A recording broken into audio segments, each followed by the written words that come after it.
You ever wake up to police lights flashing off your bedroom walls at 4 a.m. because a woman named Linda called 911, claiming your parked SUV was committing a felony? Just me? Alright, strap in because this story starts rough but ends in pure comedy. One second, I'm snoring in Spider-Man pajamas and the next, I'm barefoot on my lawn explaining to two baffled cops why a furious lady wants my car towed from my own driveway.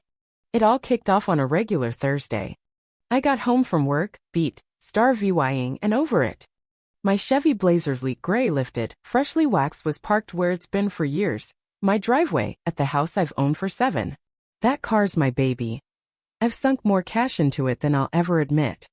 I went inside, microwaved some pizza, played too many rounds of Call of Duty, and passed out by midnight. Unbeknownst to me, 3 doors down, Linda was brewing a suburban vendetta because her house was packed with guests and she was short on parking space. Linda was the HOA enforcer type. Convewine said she ruled the block. Short brunette bob, a quilted jacket straight out of 2001, and a voice like a malfunctioning blender. She'd glared at my blazer before, muttering it was too bold for the neighborhood vibe. I figured she was just grumpy. No, she was biding her time. Her moment struck at 4:07 a.m. when she stormed to my door in fuzzy slippers, leaving word that her cousin's friend's uncle couldn't park at her late-night bash. A rational person might have knocked politely and asked nicely. Not Linda. She pounded my door like she was serving a warrant. Half asleep, I stumbled downstairs, opened it, and got blasted with a verbal tornado. "Move your SUV," she shrieked, pointing at my driveway like it stole her purse. "My guests can't park and I'm hosting a big event." It took me a full 10 seconds to process. I blinked, rubbing sleep from my eyes. "Linda, it's 4 a.m. "I don't care. I have VIPs over. Move it or I'll have it towed." I laughed, not to be rude, but the idea of shifting my legally parked car for her tipsy partygoers was absurd. "I'm not moving it," I said, starting to shut the door. "Fine, I'm calling 911, she yelled. I froze, thinking she was bluffing. Then I peeked through the blinds and saw her dialing, pacing my lawn like she was auditioning for a courtroom drama. "Yes, officer, it's an emergency. There's a vehicle blocking access. Yes, it's in his driveway, but he's refusing to follow neighborhood rules." Neighborhood rules? What was this, a UN summit? 15 minutes later, red and blue lights lit up my windows. 2 officers stepped out, expecting a brawl, but found me in Spider-Man pajamas, clutching instant coffee, confirming that yes, the SUV was mine, and yes, the driveway was too. Linda charged over with a stack of HOA flyers and a binder of made-up regulations. I bit my lip to keep from laughing as she showed them a photo of my blazer, snapped from her window at 3:58 a.m. The cops exchanged a look that screamed, "This'll be a story later." They were pros, calmly verified I wasn't breaking any laws, thanked me, and told Linda to take it up with the HOA, not 911.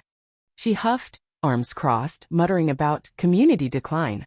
I waved the officers off as she stomped home, pausing to point at me like a cartoon VY Lane swearing revenge. "You'll regret this," she hissed. I thought that was the end. I was wrong. By 9 a.m., Linda had filed an HOA complaint, posted in the neighborhood Facebook group calling me a threat to harmony, and requested a board meeting to address my property violations. I hadn't even showered and I was already public enemy number 1. Sipping more coffee, I checked my blazer, half expecting slashed tires. Instead, I found an envelope under the Wipra-type HOA letter reeking of Linda's perfume. "Dear homeowner, your vehicle must comply with parking guidelines. Continued defiance will lead to board action." It was war now, not with guns, but with signs, rules, and petty lawn decor. The next morning, my neighbor Sam was cracking up across the street. I stepped onto my porch, still in those Spider-Man pajamas, and saw him pointing at my blazer. Taped to the hood was another note handwritten by Linda, with angry underlines and arrows. "Final warning, your refusal to comply is being documented. Parking rights may be revoked." On my own property? I was torn between laughing and drop-kicking a garden gnome. I grew up with 2 sisters.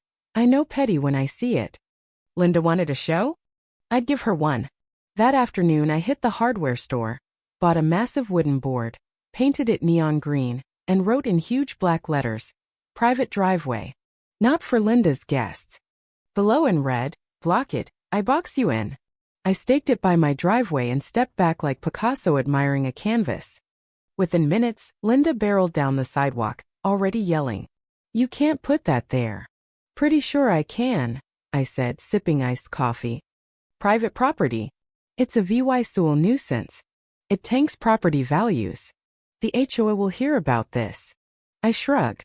"Maybe they should hear about you calling cops on a parked car." She stormed off, dialing someone before she hit her mailbox. The sign stayed. The blazer stayed. And Linda's scowl became a permanent fixture. The next day, I found flyers in every mailbox on the block, titled "One Neighbor's War on Peace" in garish Arial font. It featured a photo of my blazer, my sign, and a rant accusing me of hostile signage and community sabotage. My neighbor Clara, a retired nurse, showed me one, barely hiding her grin. "You're famous," she said. "Guess I'm the bad guy now," I replied. "Congrats," she winked. Linda only picks fights she's scared to lose. That night, Linda upped the ante. On the grass strip by my house, she planted a laminated sign, "Safety First. Report reckless parking," with a cartoon SUV crossed out in red. It was like watching kids bicker with markers, except we had printers and grudges. The sign war went nuclear. I added solar lights to mine for nighttime flare. She painted hers orange. I slapped on a QR code linking to her 911 call. She covered it with tape. I replaced the tape with a sticker, "Censorship ain't neighborly." It wasn't just signs anymore. Linda's daily Facebook posts read like wartime propaganda. "We can't let chaos spread," she typed. Someone commented a popcorn gif and got banned. The neighborhood became a tourist spot. People drove by, snapping pics of the signs. One guy asked for a selfie with my blazer. I leaned into it, hosting a driveway party, burgers, music, and fairy lights on my SUV. Clara brought potato salad. My buddy Jake made free the driveway shirts.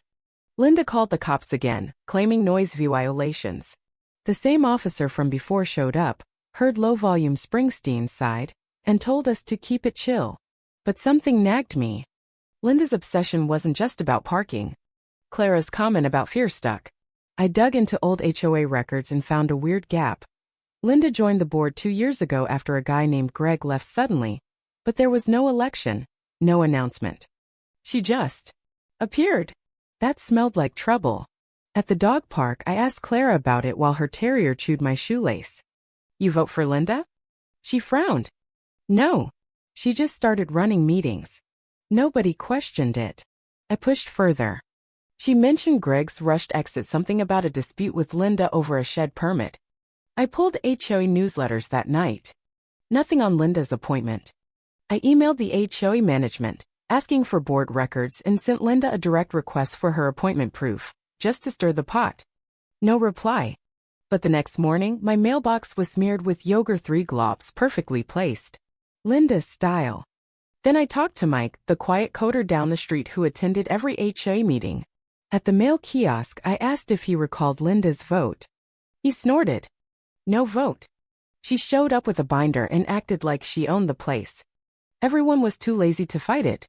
It clicked. Linda wasn't just annoying, she was a backyard tyrant, ruling through apathy and fear. I started compiling EVY Denke, flyers, posts, signs, threats. Then I found gold in the HOA expense reports. A hefty event planning payment went to someone with Linda's last name, tied to her 4 a.m. party. A blurry Facebook photo showed a city planner among her VIPs. She wasn't just flexing, she was schmoozing for a zoning favor, maybe a rental scheme, using HOA cash. I went full sleuth, SAVYing everything in a folder called Linda's Takedown, and a physical binder labeled Operation Blazer Blitz. Then Clara texted, "Secret HOA meeting tonight, 8 p.m., Linda's place. Bring snacks." I crept to her house, hid by an open window, and recorded. Inside, Linda raged about my sign and ruined plans. Someone asked about the event funds. Linda snapped, "The board approved it. Don't question me." Another voice said we didn't vote. She shut them down. "Want my job? Then shut up." That was her grave. I sent the audio, emails, and docs to the HOA management and slipped copies into every neighbor's mailbox. By night, the Facebook group was ablaze, comments, memes, outrage. Linda went dark.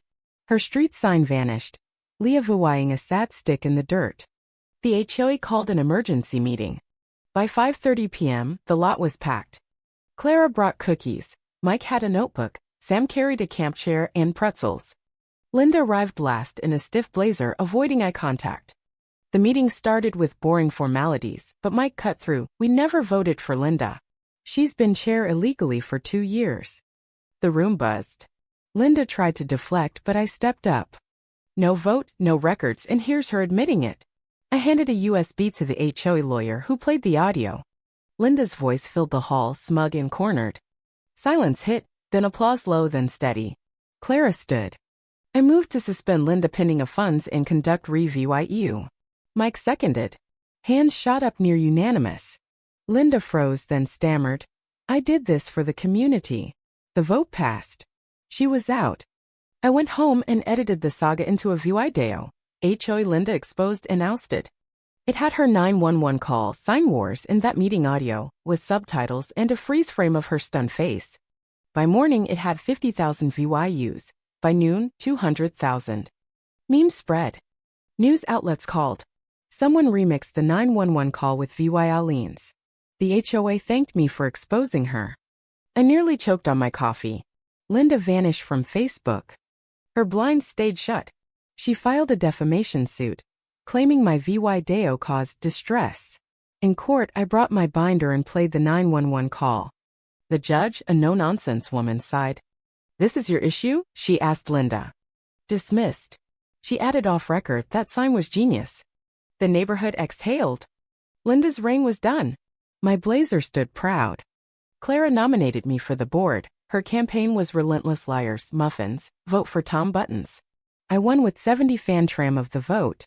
We rewrote the HOA rules, axed dumb ones like mailbox color codes, and added transparency clauses. We threw a driveway fest to celebrate grills, a bounce house, and my blazer decked with streamers.